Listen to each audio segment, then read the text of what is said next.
session, we're trying to look at water, source of water, the water quality, eutrophication.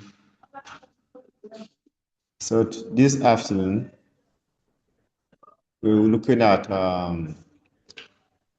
surface. We're looking at water quality. I think yes. We'll continue with surface and groundwater quality. So I found the slides I shared to you people. So now I continue with slide 36. Am I correct?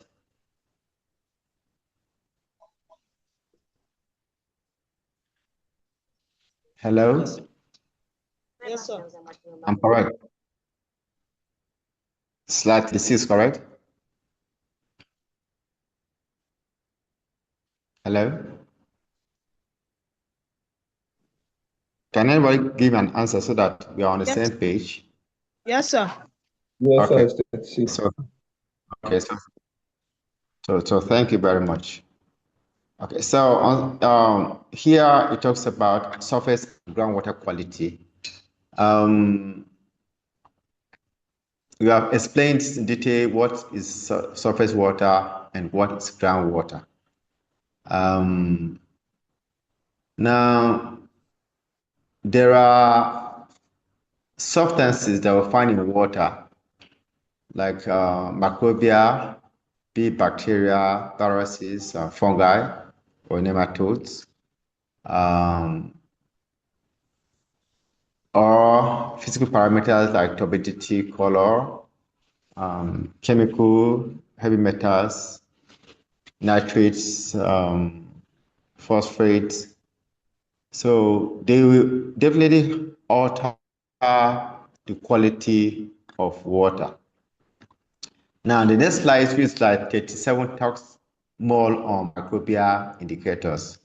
And if you recall yesterday, we talked about indicators that they give us an information about the state of what we are after or interested in. Now, the most common risk to human health associated with water stems from the presence of disease-causing microorganisms, which we call pathogens. So many of these microorganisms originate from water polluted with human excreta. That is feces. And so that is why we're testing water. We look at, there's a certain bacteria. When you see them in water, it indicates that that water has fecal contamination. And this can cause mild gastroenteritis to serious for fatal illnesses. We have cholera and typhoid. So the next slide there, which is at 38, talks about fresh water also contains some microorganisms, as I earlier mentioned, and algae. So they are also capable of transmitting protein toxins, which can also harm humans or cause disease. Yesterday, I was trying to tell us a standard by which you dig your well. And the well should not be more than between 30 meters. Please, Kambalogun, Thomas, Demenongo, can you please mute your mics? You left it open, so it's echoing at the background. Thank you so much. I appreciate your cooperation. Thank you so much. So now, these intestinal bacterial pathogens are found everywhere in the world. So you have Salmonella typhi that causes typhoid fever, parathyroid. There's other sort of bacteria too that are pathogenic. So when water bodies are contaminated by either by human or animal feces, they put us at risk. If you drink that water, you are at risk. If you eat that food, you are at risk. Recently, I was discussing something with somebody. This Lassa fever. You see, some places we go to a restaurant and see these rats, playing up and down. You see it going up and down. So maybe the people are not aware that these are, carriers of Lassa fever. So people see such places and eat comfortably. So it's wrong. Yes. No matter how hungry you are, just get water and take and look for somewhere else to eat. And not to move into a restaurant that you see rats up and down. It's wrong. So animals can also breed this bacteria. So this microorganism to us. Now, slide 39 talks about sewage, agricultural urban runoff. So these are also discharged into water bodies, especially rivers. Those of you that will always, if you are so vigilant or observant, just by the bridgehead, you will see an abattoir there at Wurukum here. And they have what they call a slaughterhouse. When anytime they slaughter those animals, they process them, they remove their guts, the undesirable food, the bones and blood, and this flows into River Benue. And so it is not healthy because these pathogens that discharge without being controlled will flow downstream, and the users there will get it. And so once this water is not treated, I will consume it. Then the percentage, the chances of we being down with ENS is very, very high. Now, natural groundwaters should not contain any fecal bacteria unless contaminated. So monitoring for the presence of pathogenic bacteria is an essential component of any water quality assessment where water use leads to human ingestion. So that is very important. We ought to monitor these pathogenic bacteria. But it's unfortunate. But if you see these abattoirs, most of those staff that have been employed and assigned with the sole responsibility of monitoring the heat and how the abattoirs are managed, they go there and want to give them a piece of meat to go and cook with their wives or a wife, as the case may be. They're okay. So they look the other way around and they continue to practice unhygienic conditions in such places. So even in our swimming pools here, the water out there not supposed to be contaminated. So monitoring to detect pathogens can be carried out without accompanying physical or chemical measurement, because these chemical measurements actually can be expensive.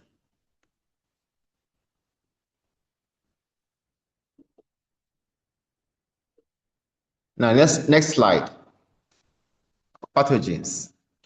Now, I said earlier that disease-causing microorganisms are called pathogens, and there are different types. And there can be bacteria like Escherichia coli.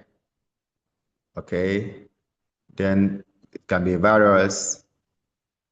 Can be a protozoan, like Entamoeba histolytica that causes amoebic dysentery, or Cladia lamblia. So all of them can cause disease. So the next slide talks about waterborne pathogens. What that means is they are moved, they are transported through water. So they can cause mild to acute health challenge if unchecked. And so sometimes they are transported with suspended solid particles in water. So that is why it's good that your water you consume should not contain any suspended solid, because it serves like a vehicle that will convey these microorganisms to us when we drink such water. So now we buy the packaged water that we call pure water in code, and you drink it and perceive a certain certain taste to tell you that yes, and this water, in your taste buds tell you that this water is not good for your consumption. That's why you have the sense organs. So you cannot see some of these pathogens because they are microorganisms. You can't see them with your eyes. So unless it's analyzed in a laboratory using a microscope. So, but some of them you can perceive the water, and you know that water ought good water or safe water that's clean should be odorless. There should be any odor from the water. So the moment you're taking water and there's odor from the water, you should know that yes, either the water, there's chemical there, or there are bacteria there that are producing toxins that gives it a foul scent. So exposure to a pathogen resulting in disease depends upon the dose. Yes. Just as when you are sick, go to the hospital, you are given drugs, you take those drugs in dosage. It's because you fragment it so that your body will be able to accommodate the drug, and so that it will not also affect you, because if you take it in excess,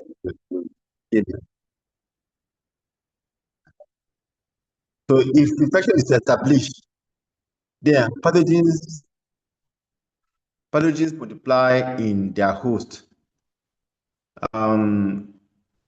There's what we call window period HIV is. Within that period, you will not, if the virus is not noticeable in the host body because it's growing.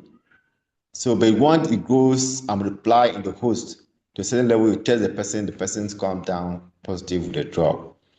So certain waterborne pathogens are also able to multiply in food, beverages, or warm water system.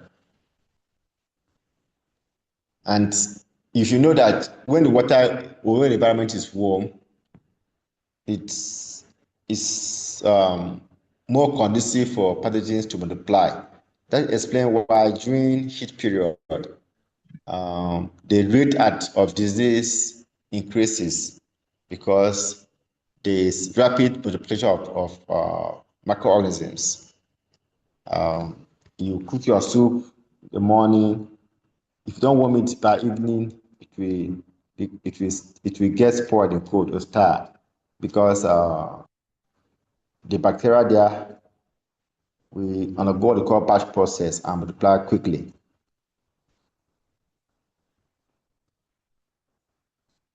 Then the next slide is slide 42. I purposely left that blank. I want here you also to have an input. So here I will now ask questions and receive answers from you. So what are physicochemical indicators?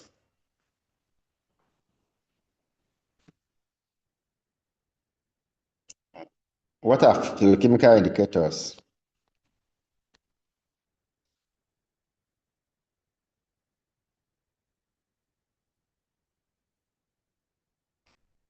Yes, anybody?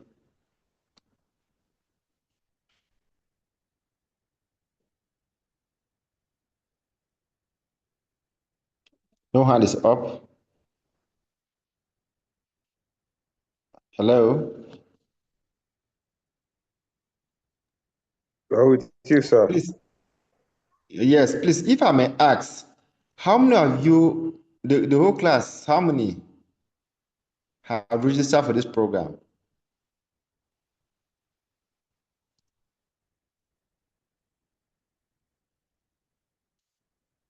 Course rep, are you able to answer that, sir? okay? Alarm, Jonathan Alarm. Sir, good afternoon, sir. Yes, good afternoon. Okay, when we talk about physiochemical indicators, we look at the pH value of water, the temperature, and conductivity.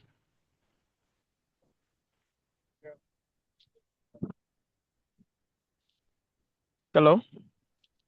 Okay. Okay, I've heard you. Hello. Okay. Yes, I've heard you. Any other person with a different opinion or view? What is the meaning of physicochemical? Okay, Yarson, Freda. Hello, sir. Yes. They are Over more to you, like Yarson, right? okay. They are more like physical and chemical characteristics of the soil that they determine the quality and condition of the soil or water. Okay. So, okay. Thank you so much for that beautiful contribution. Thank you so much. So, in order not to waste much time, I appreciate those contributions. Yes, and I think I will go with the last speaker better. Physical, is like is it's a prefix, and as you said, is a physical properties or parameters. So it's combined with chemical and call it physicochemical parameters. So what are those physical parameters? What are those chemical parameters? So by the time you combine them, it gives you what is called physicochemical parameters. And so these are indicators that also tell us the quality or standard of water when the values are compared with the standard set. So for surface water, it's a standard set that, okay, if this water is going to be used for human consumption, this is what and what should be there. It is what they're going to be discharged into water bodies from factories or what this water and what should be there is allowed. So depending on where the water will be used. So as someone mentioned earlier, the first speaker, she talks about pH. So this is pH chemical parameter. You have nitrates, phosphate, biological oxygen demand, BOD, chemical oxygen demand, COD, DO, dissolved oxygen. So all these are chemical parameters. Then for the physical parameters, you have turbidity, total suspended solids. The color. Okay, so these are physical parameters. So, for instance, if it's the accepted standard for pH is between 6.5 to 8.5. So if you take your water and your water is not, the pH does not fall within this range, then that water is not safe for you to drink. The water should be between 6.5 to 8.5. You see, just slightly acidic. They have neutral who is 7. Please, can Guma John mute his mic? Guma John, thank you for cooperating. So Any question before I proceed to the other slide? We have looked at pathogens. We have looked at the chemical parameters. So I want to pause for questions before I continue. Please, Francis, mute your mic. Francis Udele, mute your mic. Yes, any question, please? I'm expecting questions from you. I want all of you to understand this course very well. So, maybe you jot it down. I'll still give room for questions and you ask. Okay, let us proceed. Now, you remember earlier we talked about water and we talked about the uses to different people. The next slide there talks about agricultural water quality. So farmers use water throughout their operations for everything from irrigating crops and preventing frost damage to washing and cooling produce. So water is used in the growing, harvesting, and packaging of crops.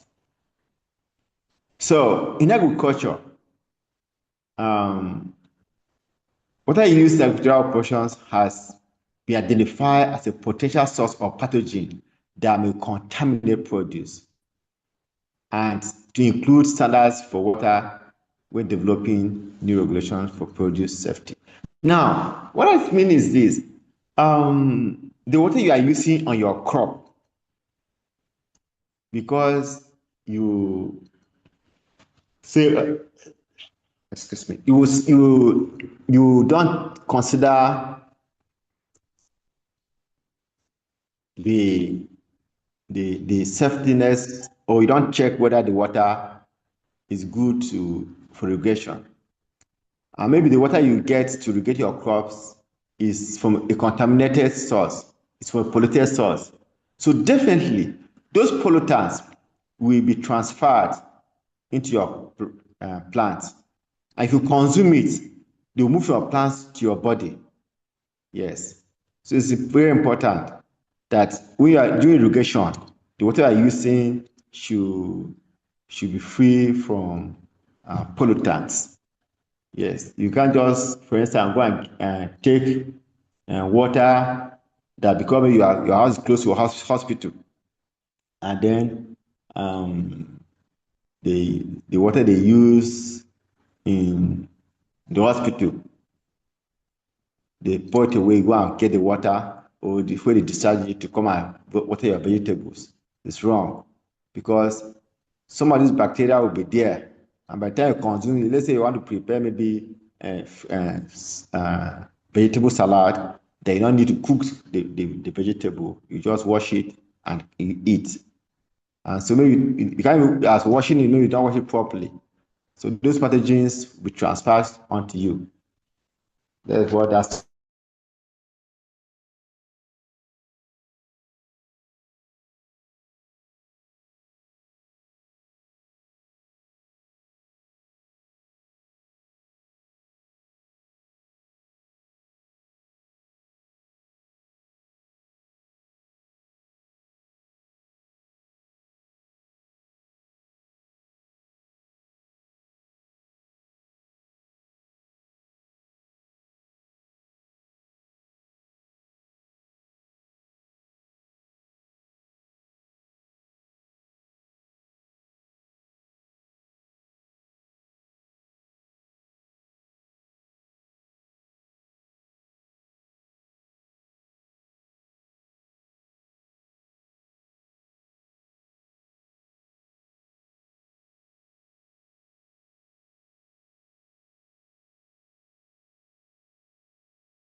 Please, I want to apologize because I just noticed that the network threw me out. So I'm back. So we are looking at the proposed standards for agricultural water quality. I will say that the first half is general water quality requirements, the water system inspection requirements, water treatment requirements, water testing requirements, water requirements for water use in harvesting, packing, and holding of produce, and recording requirements. So broadly, we're saying that the proposed water standard for agricultural must be aimed at minimizing the likelihood of produce being contaminated by pathogen used in the growing, harvesting, packing, and holding of produce. So you should also know that the water you are using on your crops, don't neglect the quality. Don't say, after all, what is it? Is it not, after all, no, because the pathogens may gain entrance into the body of the plant and they will multiply there, and when you consume them to pass on to you. So because the methods for detecting microbial pathogens in water are so limited, FDA is basing its proposed standard on monitoring for hazards and testing water for fecal contamination. I told us earlier that fecal contamination is when you had the presence of what? E. coli, Escherichia coli, which is an indicator that yes, that water is from the feces of humans or animals. I love to share knowledge so that that's the sort of going to school. Now, you see, some bacteria are very, very stubborn or fungi. And when they see E. coli in water, because E. coli stays or thrive mostly in the gut of animals, then they say, no, no, no. It's an indicator that this water is coming. So this water has the presence of feces in it. Yes. You will discover that most of us don't take into consideration the type of water we drink when we enter restaurants to eat. So that's why it's good for you to inquire. Make an inquiry. Ask them, please, what's your source of water? And so someone will honest you to tell you that yes, this is well. So you may go further to ask them, tactically, where the water is situated in their house. So you can even you may picture whether it's too close to septic tank or stockaway pit. So that you know what to do if you cannot afford to get sachet water or bottled water. Then the next slide is measurement methods. Now, there are different methods that you can use to measure water quality. As shown on this slide, there are different of them, different methods, and they are you get this in. There are some labs that you get this equipment to run this analysis. So you have the slide there talks about some chemical parameters. Okay, you can see they're not only chemical parameters, you also have some heavy metals there too. So you have nitrate, look at it up. So you have iron, arsenic, fluoride, lead, cyanide, aluminum, cadmium, chromium, copper, manganese, mercury, selenium, and organics. So by the right side, you could see a table there. So where you have one asterisk, you have a bulletin for testing arsenic. Arsenic is a chemical that's a heavy metal that is carcinogenic. Then the where you have double asterisk, that's atomic absorption spectroscopy. The third one is the spectrophotometer. It's an instrument. It's used in the laboratory to test for different physical, chemical, and heavy metals parameters. So then in this slide there, we are talking about standards. So pollution and water quality degradation interfere with vital and legitimate water use at any scale. The most common national requirement is for drinking water of suitable quality. And many countries base their own standards on the World Health Organization, WHO, guidelines for drinking water quality. Now, you could see WHO 1984, WHO 1993, WHO 2004. Although there are still more standards. But yes. So some of you will be going into research that had to do with water, and you get the values and compare with that of WHO. So you please endeavor to tell us the year so that we can check and know that yes, you are telling us the correct thing. That's what we do. So the next slide there is the standard of Nigeria. So if you remember yesterday, I told us that every country, every sovereign nation cannot just accept any law or any standard. So it's a little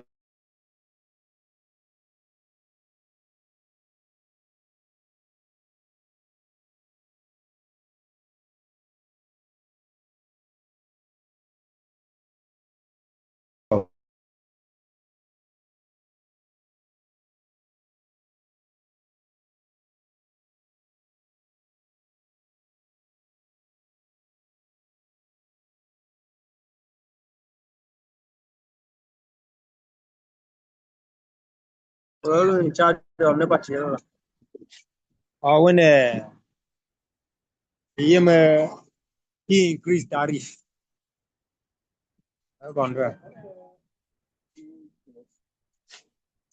Well, I don't know when now since Unglaga, Congo increasing Viananga. We kick against Kuala. Can you qua Supermananga? Boko Victor, mute your mic, please.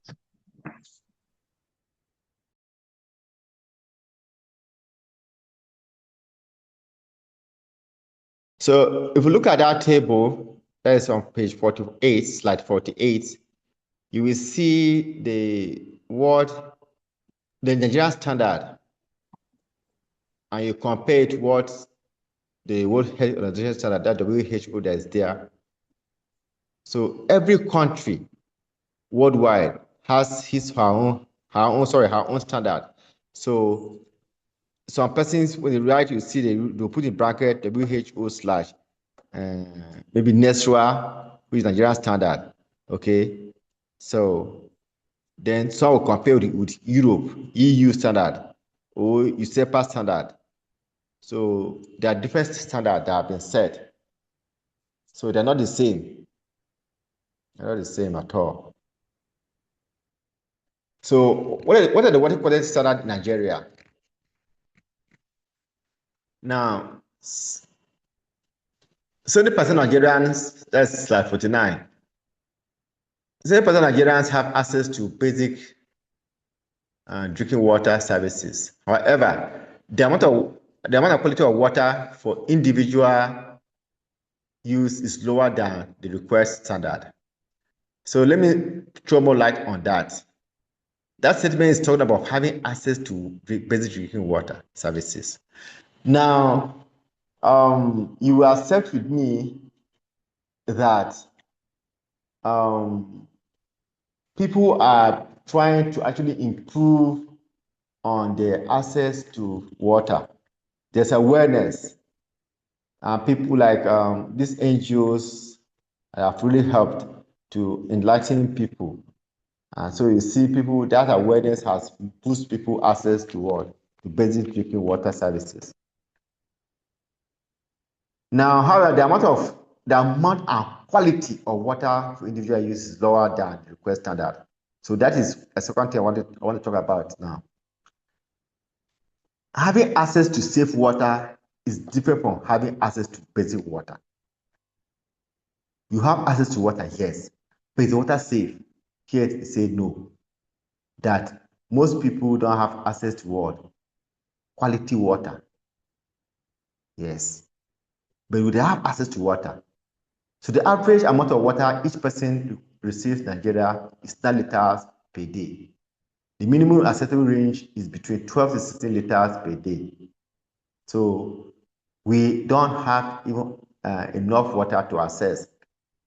That's why people go looking for water, especially during dry season. So the report released by Nigerian Federal Ministry of Water and Water Resources and UNICEF say that 1/3 of the population drinks water contaminated at home, and 46 million people are still practicing open defecation. So, as I said, it is a report.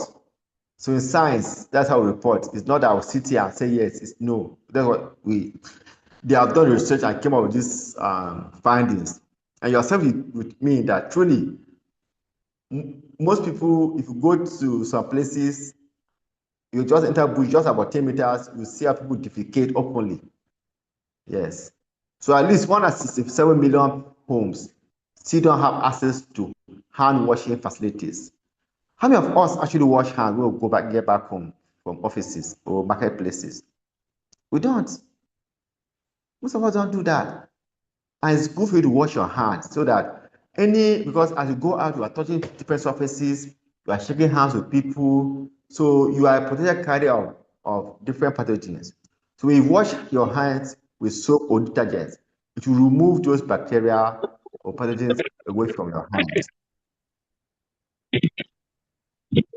Please, mute your mic. Especially worrisome in the context of COVID-19 pandemic, with hand washing being a critical infection prevention practice. Now, when COVID-19 came, when COVID-19 was here with us, if you go to offices, you see people, they'll put hand sanitizers, they'll put a basin, hand washing basin with soap or detergent. So that is to help reduce the rate at which the disease can be transmitted.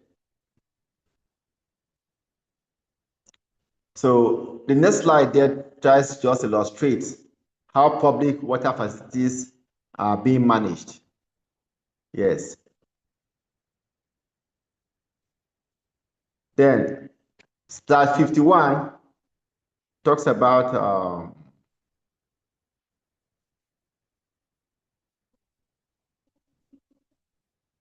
urban and rural water. We learn every day. I was with somebody this morning and the person was telling me the function of BEWASA. Yes, BEWASA is a government agency and that they are basically concerned with people in the rural areas. Why the water board gives water to people in the city or in the town. So in Macaulay Metropolis here, the water board will saddle the responsibility of giving people water here. Then in rural areas, when water takes charge of drilling boreholes and seeing to it that people in the rural areas have access to clean water. So the number of people using basic sanitation services have increased by 6.6 million people, a progress mostly driven by a rise in the number of people upgrading their current toilets to improve private toilets within their homes. Yes, before now, people were using, in those days, were using the bucket system where you pass feces in a bucket, then someone come and they will move it and go and discharge it. Then they now improve to digging septic tanks, or what they call soakaway pits. So then most people now use modern toilet systems in their homes. So actually people have improved upgrades on that, which is very good. So up to 171 million people are off for access to safely managed drinking water supply services, with only 14% of the population having access to safely managed drinking water supply services. Now, you are saying with me that in Makode here, those of you that were opportune to grow in the 80s or even early 90s, if I'm not mistaken, there was water. Yes, there used to be water almost everywhere. There was government. So the people have access to what? To water supply services. So the rural population at about 70%, 4 times lower than access level for the urban population. So there are notable differences between the richest and poorest household. The poorest household are 2 times less likely to have access to safely managed services than the rich homes. Now, contaminated water in Nigeria, the next slide. 2/3 of the population in Nigeria use drinking water supplies contaminated by thermotolerant coliform at the point of collection. Now, let me explain that sentence. There are bacteria that are resistant to what? To temperature. Yes. So they will survive. That's what that statement means. They will survive. The variance in temperature, they will survive it. Yes. In my home, I observed something. There was there's some tiny insects. They're like cockroach, but they're tinier than cockroach. So my wife was cleaning her kitchen and she removed this, and she saw those insects. So by the time she puts the container outside the sun, immediately sun hit them, they died. So that tells you that they were not able to withstand the temperature of what? Of the sun. Okay. So there are some coliforms that are thermotolerant too. They don't die easily due to variance in temperature. Now, the survey found that 18% of households pay some form of tariff to get water from their communal service source. So water, before now, water was not sold. It was free. I remember I grew up during that era. I have access. We use shower. There's water was flowing everywhere. But before, so most this generation now don't know that water was free in those days. So what I'm saying now is this: people pay for money, pay for water before they use. So up to half of the household are not satisfied with the level of water supply services, mainly due to location and time spent to fetch. So what is the next slide is water quality status. Water quality status. The quality of water supplied by public utilities is also a major concern as well. About 41% of all taps fed by public water utilities supply are contaminated with E. coli, with an average tolerant coliform forming unit of 234 CFU, that's coliform forming unit, per 100 ml. So at every 100 ml of water you test for coliform, that was the level that was there, 234. For your information, any water you are to drink, according to the World Health Organization standard, says that that water should be free, zero coliform unit. There should be any coliform at all. But look at that figure, 234. It's very high. So the poor quality status of drinking water in Nigeria is still a national issue of concern, and is expected to deteriorate due to the impact of expansion of human settlements and agricultural and industrial activities associated with Nigerian high population growth rates and natural disasters resulting from climate change. Someone traveled to Israel, and the person told us that in Israel, they have a good water system, that the water is recycled from houses, the toilets, everything, the sewage water is pumped to one place, recycled, and sent back to people to drink. So what this statement is saying here is this, that we are not getting access to good drinking water in Nigeria, and it's true. So the dangers of the use of contaminated water supply provide sufficient justification for the increased focus on water quality, and conscious efforts must be made to combine expansion of access to improve water services that meet quality standards are in place.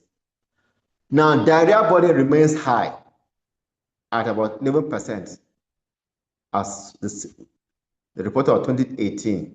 1 in 10 households still report that at least one household member has suffered diarrhea the past 6 weeks prior to the survey, and children under 5 makes up 3/4 of this population.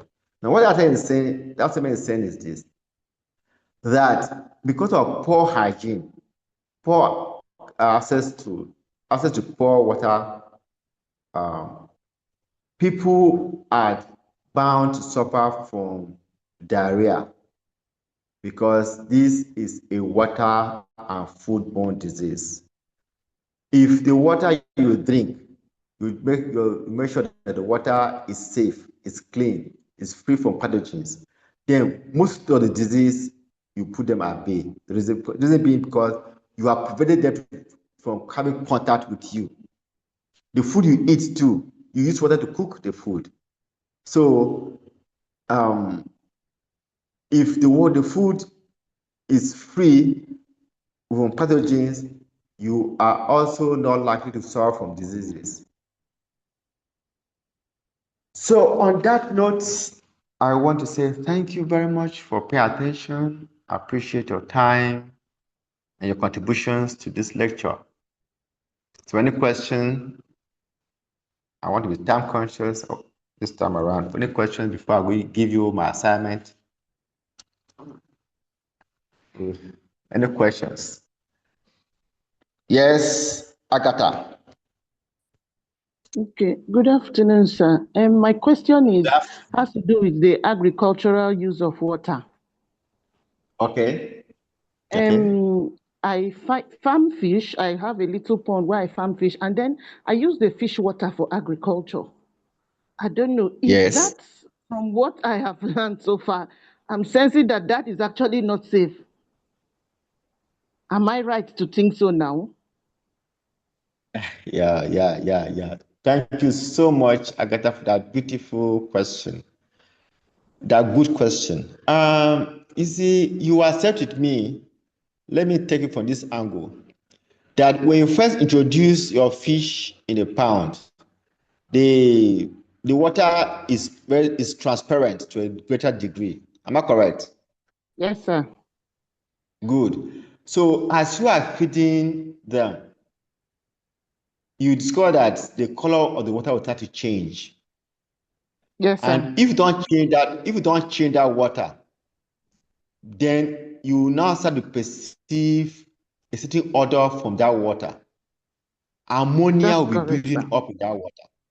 Good. That's correct, sir. Now the feed. So if the water don't change continually, your fish too will start to suffer from this disease. It just went off my memory, but these are the symptoms.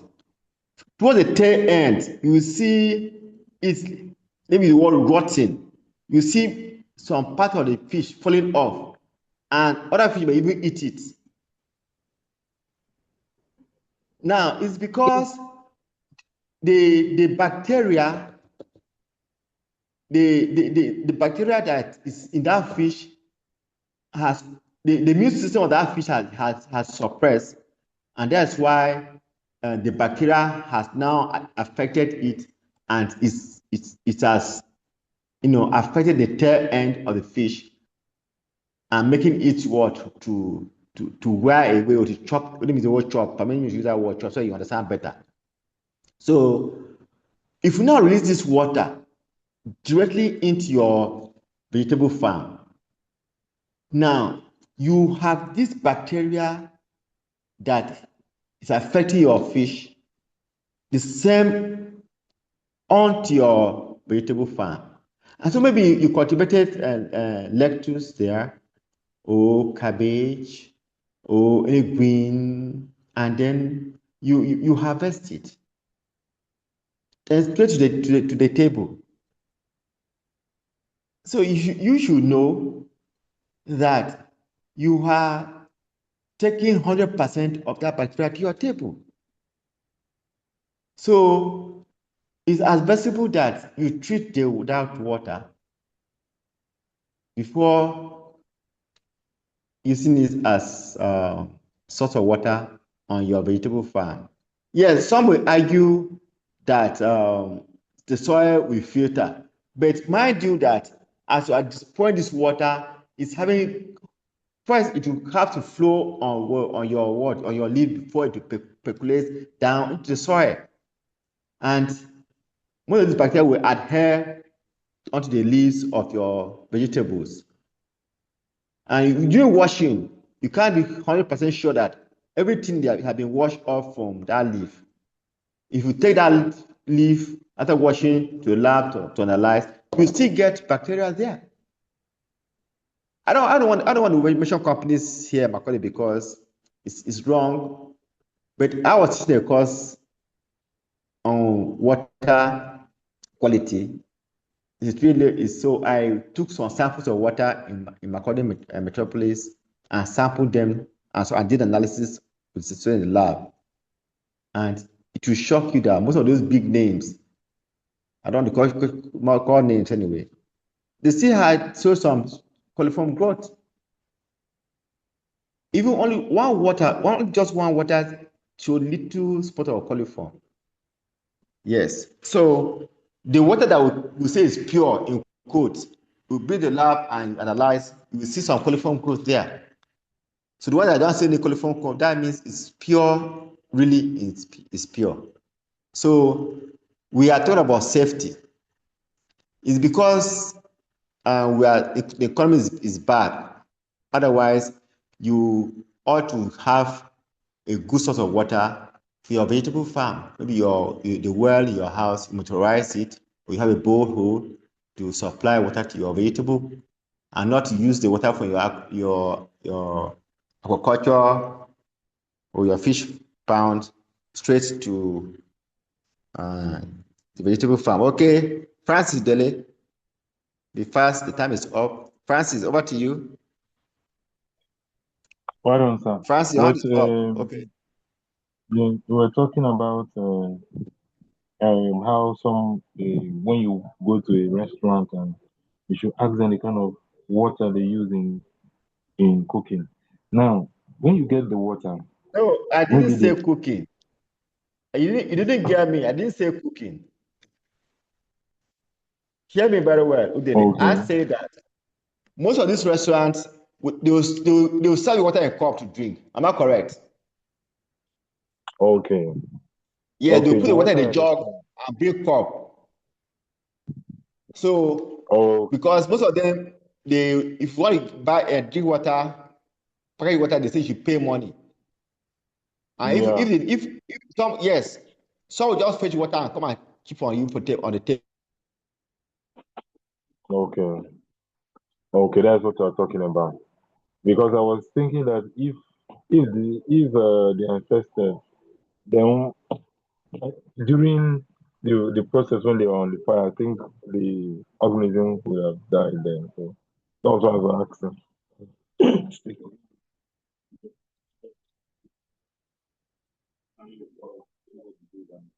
Hello? Hello?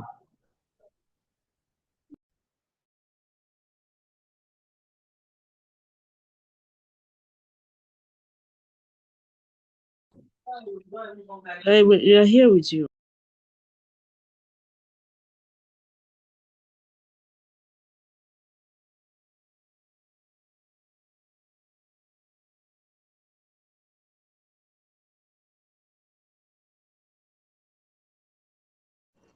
Sorry, I apologize for that call. Actually, I must take it because it came from the Deputy Center Leader on Environmental Sustainability. So I have to take the call. I'm sorry about that. So I was trying to explain to you that you must, in essence, be conscious of the water you drink. So you have to ask questions. You are paying for services, and don't be shy. Ask questions. This water, what is the source of water? Is borehole? Is well water? What about well water? Where the well is situated? So that even though they're lying to you, but maybe you know that yes, some may be sincere, and then as an environmentalist, you may judge and say, okay, if this well is situated at the entrance of the house, and maybe the house is 100 meters, and then the soakaway pit is down, then invariably the water has less fecal contamination. Because at that point you can't say you want to take the water and go and boil, or you don't have access to packaged water or borehole water, or you don't have access money to even get a bottled water with you. So it's good that as you travel more about, please move to your own water. But where you can't have and you're thirsty, please know the type of what you are drinking. That's what I was trying to say in essence. So let us have this assessment. I'll give assignment so that tomorrow I want to hear everybody speak. Some of us have just joined this lecture and nobody has made any contribution. I only see your names appear here. And if you call me a quick one, tell me to mention 2 or 3 student PG program, I should already call 1 or 2 persons off heart. And I have almost 20 persons, more than 20.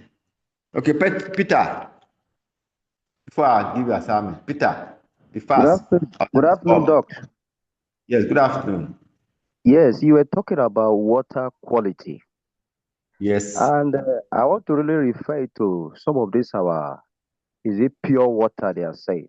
I don't know how quality it is because some people call it pure water, but to me, I'm seeing it as a sachet water. It's not really pure because it's not well sterilized. There are some of the pure water, we take them, it contains some contaminated particles, which when you take it, it will affect the health. Thank you. Okay. Thank you, Peter. Maybe you join a lecture, or maybe there's poor network connectivity at your end. But if you could recall very well, just so you that pay attention in the lecture, or they heard what I was saying very well.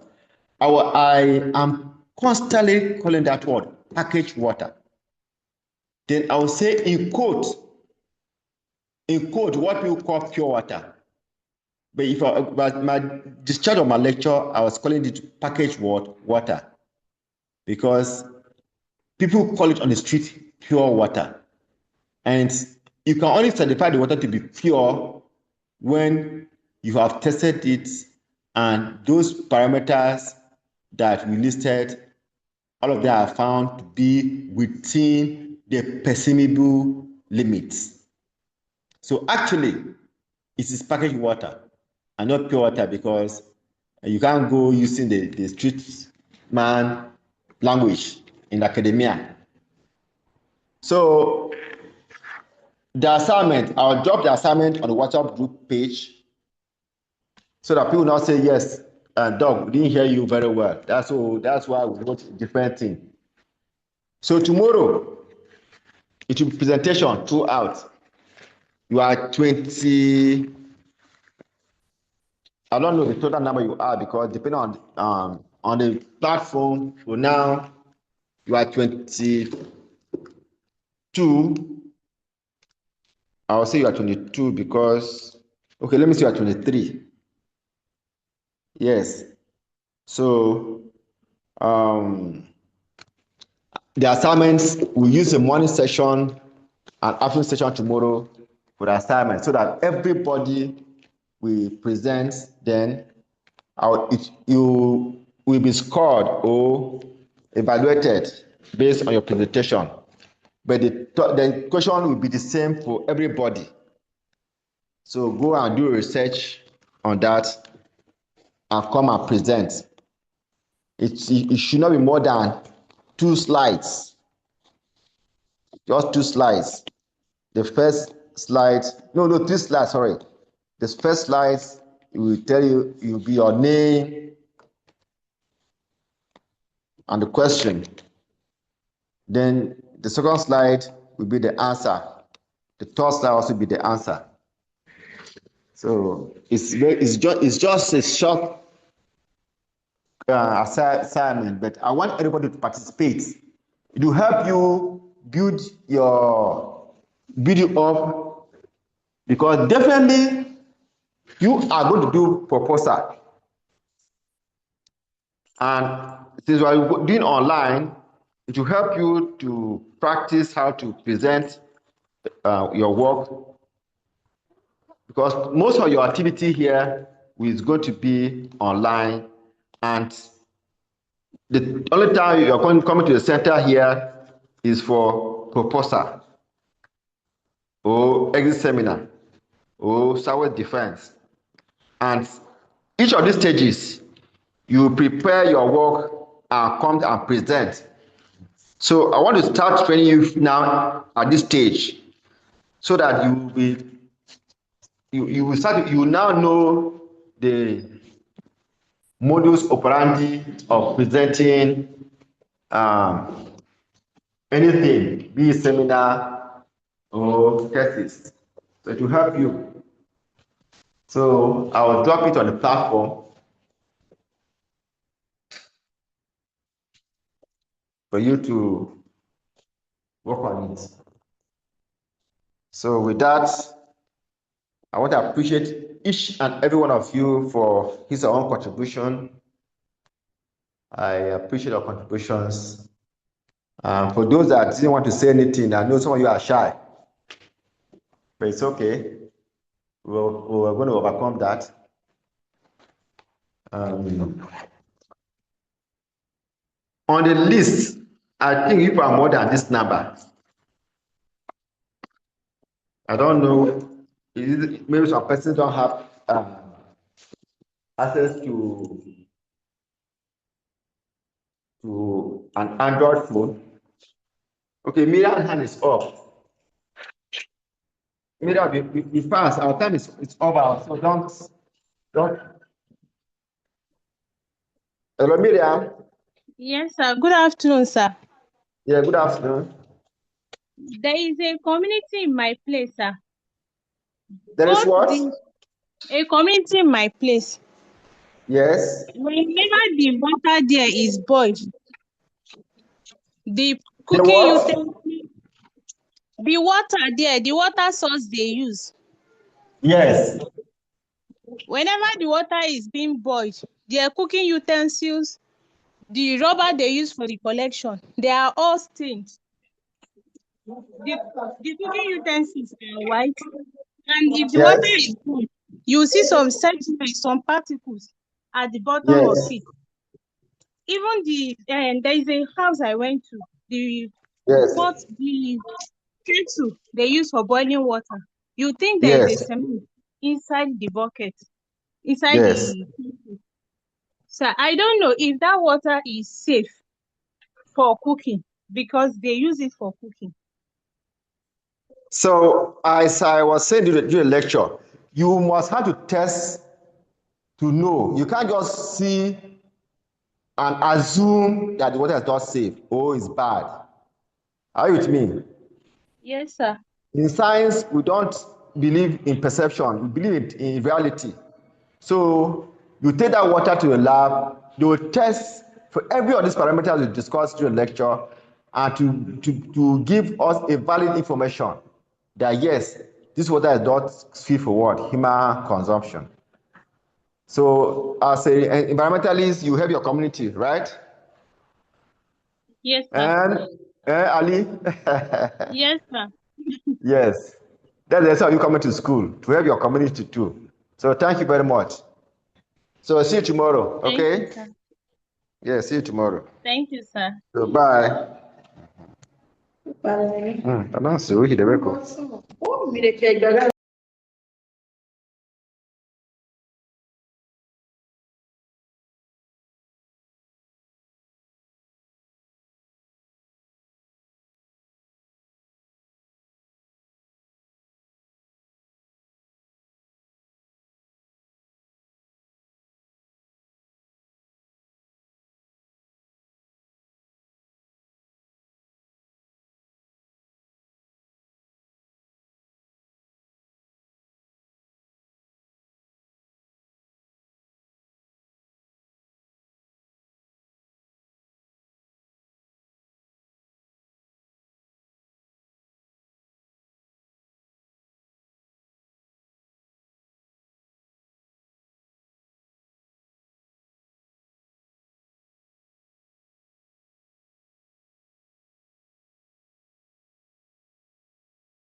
if he fall, so no.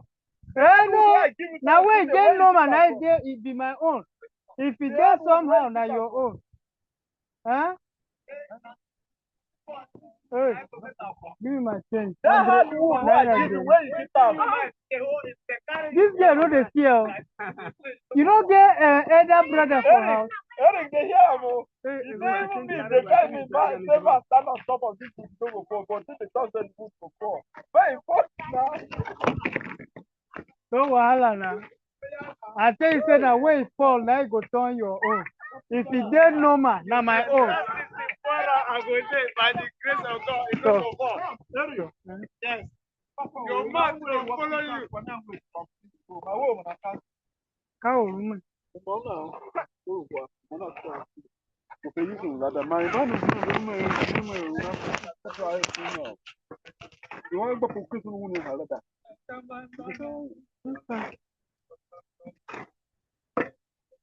Nation will never mind for. Hi. She go big.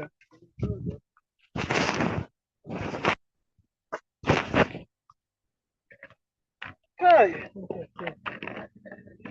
Wow.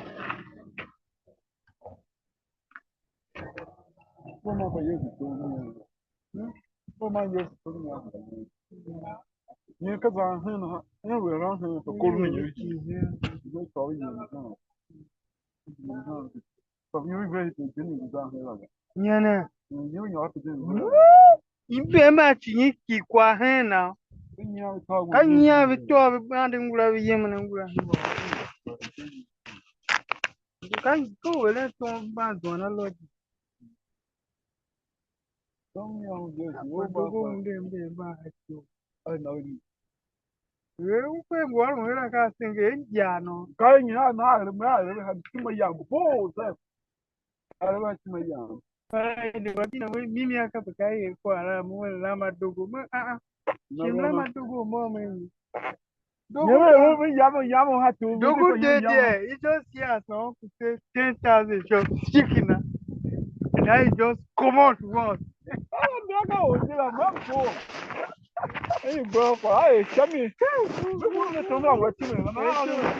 Enka ko mo jira. Sana mo nege se kwane. Yangu nyaikimu yabe kwane. Wele jeva kuse unese ungusinyo. They want to. They don't want to. Timu kwa ungu timu. Kako all nemo de. Kwa tunga. Uno vamos a un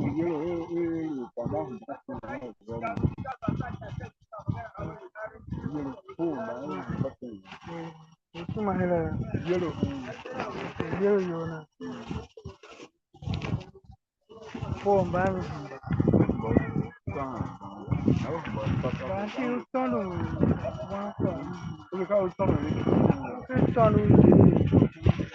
Vamos sem baile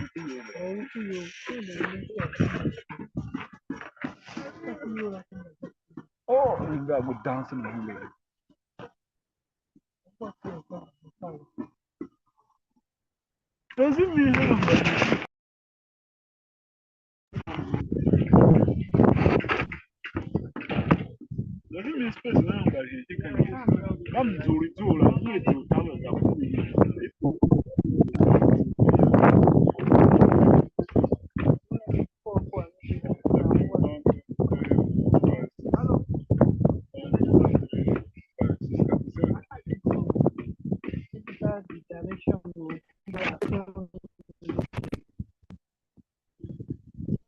You play for casting now.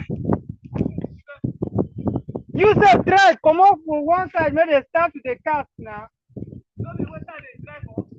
Oh yeah, now rush. If they try for rush.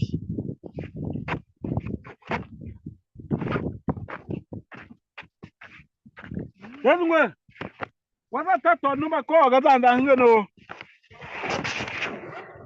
Yeah. Okay. What's the room for? Oh, God, yeah, no buck, and I got my car by you and even your motor. That's down one. Down one. Nda mangwa pato rumbe. Mulu nje kwa singa wo kwa kwa hu. Akro kunda. O ma bo bi e na kwa na na rusi mali ya kana na do. Na wo ma ka ka ga you de u ga na moto ya. Kwa ma ya sunu bi shi magana. O ma ci na bi shi keke bi abi kishi.